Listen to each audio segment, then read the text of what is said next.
Simon is with me, as I said, so too is Gabby, and so too is Alex Crook. They have traded many a barb off air, but now Simon and Gabby together on the one show.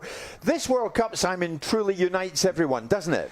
Well, it's one of those moments, isn't it? It's like when the old land barons used to choose day workers for fruit picking, and our choice was a Qatari goat herder or Gabby. and he wanted to bring his life stick in the studio, so we got Gabby. Gabby, I have it in good authority from our friends in the Breakfast Show that you will be, quotes, giving it to Simon. Listen, first of all, apart from his rascal gear, having a chance to watch a game with him today, he was quite insightful in how he was, talking about Wales, how he was talking about Iran. So he does know his stuff.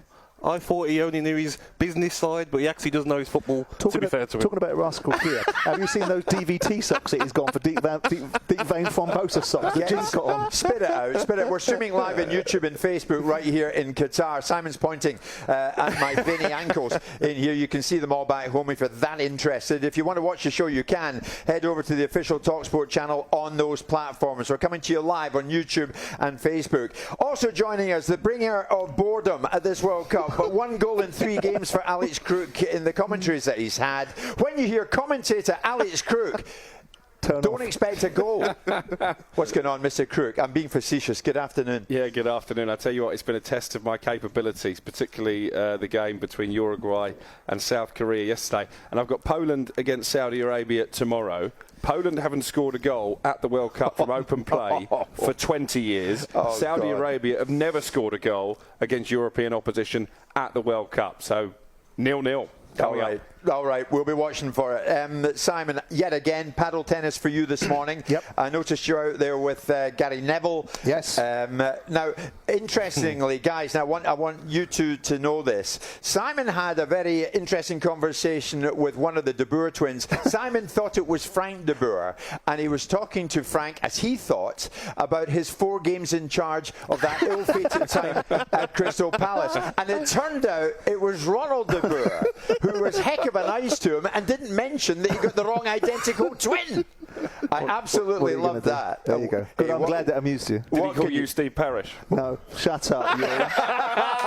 Shut up. Rod Stewart's love child gone wrong. That was magnificent, Crookie. Well done with that. Also, in and around the paddle tennis area this morning, he got out of a car, unexpected. We were like, wow, here he is. David Beckham appeared on the scene.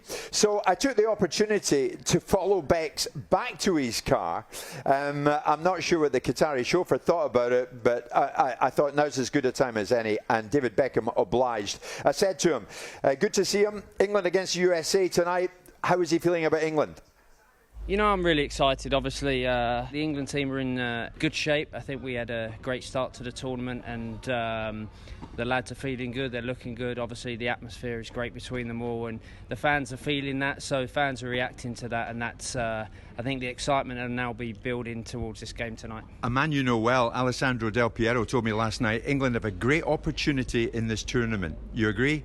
Yeah, we have. I think that it's a great opportunity for many of the players. You saw the other night, we have a strong starting 11, but it's not about just the starting 11. We have a strong bench. When you see Jack and when you see Phil come off the bench, and I think that those things are important in a tournament like this, and I'm excited about tonight. You're a popular man in these parts? Apparently so.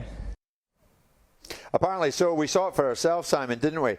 He's a popular fella. Not the time to talk to Beckham about the venue, about Qatar, and maybe that will happen further down the line. Mm-hmm. But he gave us some time, and he spoke about England, and he feels optimistic. Yeah, no reason not to. I mean, we've just beaten the Iranian 6-2. They've handed the Welsh their head.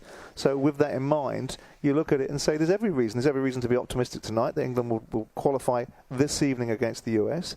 And Beckham, being a former England captain, over here doing whatever he's doing is irrelevant to the discussion that we were having. The discussion we were having was about the England team and their performance and their opportunities in the World Cup. Yeah. So he should be optimistic. And he pinpointed there, Gabby, very briefly, 2 players who Southgate has used off the bench and who can be effective, Foden and Jack Grealish.